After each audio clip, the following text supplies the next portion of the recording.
Breaking news సాయిబొమ్మ వ్యవహారంలో కీలక పరిణామం చోటు చేసుకుంది. వెబ్సైట్ నిర్వహణలో ప్రధాన పాత్ర పోషించిన ఇమ్మడి రవిని హైదరాబాద్ సైబర్ క్రైమ్ పోలీసులు కూకట్పల్లిలో అరెస్ట్ చేశారు. రవి ఫ్రాన్స్ నుంచి హైదరాబాద్ కు రాగానే పక్కా సమాచారంతో పోలీసులు అదుపులోకి తీసుకున్నారు.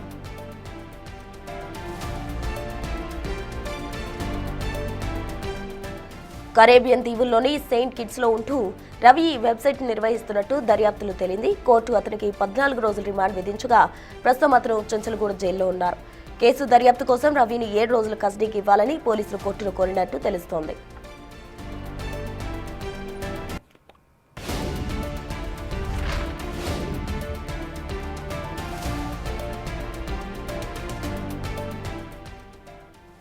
ఐబొమ్మ ద్వారా టాలీవుడ్ కు తీవ్ర నష్టం వాటిల్లేలా చేసిన ఇమ్మడి రవి ప్రజెంట్ చెంచల్గూడ జైల్లో ఉన్నారు. దీనికి సంబంధించి తాజా అప్డేట్స్ మా ప్రతినిధి సురేష్ లైవ్ లో అందించేందుకు సిద్ధంగా ఉన్నారు. సురేష్, చెప్పండి, ఇప్పటికే రవిని అటు చెంచల్గూడ జైలుకు తరలించడం జరిగింది. అయితే అతని కస్టడీకి ఇవ్వాలంటూ కూడా పోలీసులు కోరే అవకాశం ఉందంటున్నారు. అందుకు సంబంధించిన తాజా అప్డేట్స్ ఏంటి? సినీ పరిశ్రమకు సంబంధించి ఏ కొత్త సినిమా రిలీజ్ అయినా ఐబొమ్మలో క్షణాల్లో ప్రత్యక్షం కావడం సినీ పరిశ్రమకు తీవ్ర నష్టం వాటిల్లుతుందని చెప్పేసి కూడా సినీ పరిశ్రమకు సంబంధించిన నిర్మాతలు గత సంవత్సరంలోనే హైదరాబాద్ సైబర్ క్రైమ్ పోలీసులకు ఫిర్యాదు చేయడం జరిగింది. ఈ ఫిర్యాదు పైన గతంలోనే కొంతమందిని అరెస్ట్ చేసి రిమాండ్కి తరలించారు. కానీ ఐబొమ్మకు సంబంధించి వెబ్సైట్ని ఇతర దేశాల్లో ఉండి ఆపరేటింగ్ చేస్తున్నట్టు పోలీసులు గుర్తించారు. అయితే అతను రాక కోసం హైదరాబాద్ పోలీసులు వెయిట్ చేశారు. అయితే ఇన్ని రోజుల పాటు విదేశాల్లో ఉండి ఐబొమ్మకు సంబంధించిన సైట్లో కీలక పాత్ర పోషించినటువంటి ఇమ్మడి రవిని నిన్న హైదరాబాద్ సైబర్ క్రైమ్ పోలీసులు అరెస్ట్ చేయడం జరిగింది. సాయంత్రం వరకు విచారించి అతన్ని మెజిస్ట్రేట్ నివాసంలో హాజరుపరచడంతో 14 రోజుల పాటు అతనికి రిమాండ్ విధించారు. ప్రస్తుతం చెంచల్గూడ జైలుకు తరలించారు. అయితే నిన్ననే సైబర్ క్రైమ్ పోలీసులు రవిని కస్టడీ కోరుతూ పిటిషన్ దాఖలు చేయడం జరిగింది.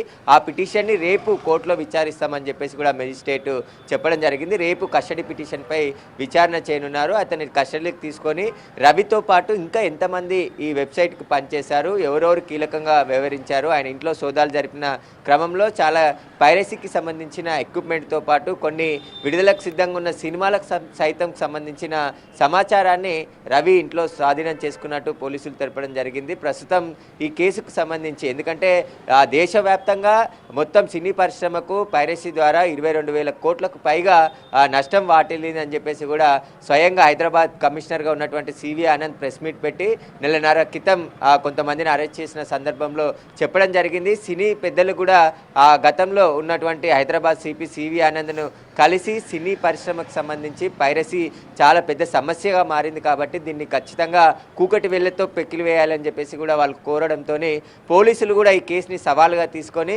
గతంలో అనేక మందిని అరెస్ట్ చేసి రిమాండ్కి తరలించడం జరిగింది. ఇప్పుడు కీలకంగా ఉన్నటువంటి ఇమ్మిడి రవిని కూడా అరెస్ట్ చేసి రిమాండ్కి తరలించారు. ఇప్పుడు ఇమ్మిడి రవిని కస్టడీకి తీసుకొని విచారిస్తే ఈ కేసులో ఇంకా ఎవరెవరి పాత్ర ఉంది, సినీ పరిశ్రమలకు సంబంధించిన వ్యక్తుల పాత్ర ఎవరిదైనా ఉందా? ఎందుకంటే ఈ టాలీవుడ్లో కావచ్చు, బాలీవుడ్లో ఏ సినిమా అయినా రిలీజ్ అయిన మరుసటి రోజే ఐబొమ్మ వెబ్సైట్లో ప్రత్యక్షం కావడం, అదంతా కూడా డౌన్లోడ్ చేసుకొని పబ్లిక్ చూడడం. అయితే ఐబొమ్మకు సంబంధించి గతంలో ఒక 6 నెలల క్రితం ఎక్స్ వేదికగా ఒక స్టేట్మెంట్ ఇవ్వడం కూడా జరిగింది.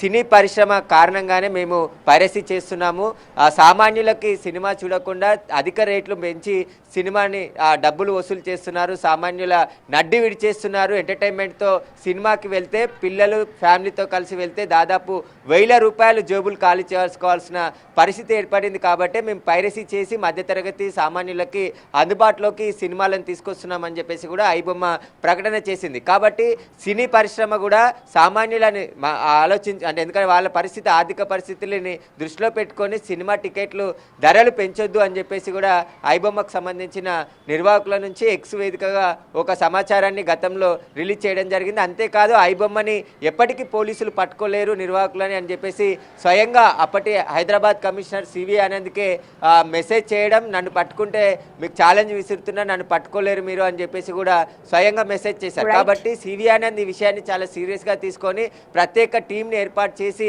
గతంలో కొంతమందిని అరెస్ట్ చేశారు. ఇప్పుడు పోలీసులు రవిని అరెస్ట్ చేసి రిమాండ్కి తరలించారు. కాబట్టి మరింత సమాచారం కోసం ఆయన కస్టడీ కోరారు. రేపు కస్టడీ పిటిషన్ పైన విచారణ జరిగిన తర్వాత ఒకవేళ కస్టడీకి అనుమతిస్తే రవిని కస్టడీకి తీసుకొని సైబర్ క్రైమ్ పోలీసులు విచారణ చేయనున్నారు. Right Suresh, thank you. మొత్తంగా రిలీజ్ కు రెడీగా ఉన్న సినిమాలకు సంబంధించిన హార్డ్ డిస్క్లు కూడా అటు స్వాధీనం చేసుకోవడం జరిగింది. అయితే థియేటర్లో రిలీజ్ అయిన మరునాడే ఐబొమ్మలో ఇవన్నీ అవైలబుల్ గా ఉండే చేసిన ఇమ్మడి రవిని ప్రజెంట్ పోలీసులు అరెస్ట్ చేయడం జరిగింది. అతని చంచల్గూడ జైలుకు కూడా తరలించారు. అయితే దీనికి సంబంధించి అతన్ని కస్టడీకి తీసుకొని ఇంకా దీని వెనక ఎవరు ఉన్నారు, ఎవరి పాత్ర ఎంత అన్న దానికి సంబంధించి పోలీసులు ఆరా తీసే అవకాశం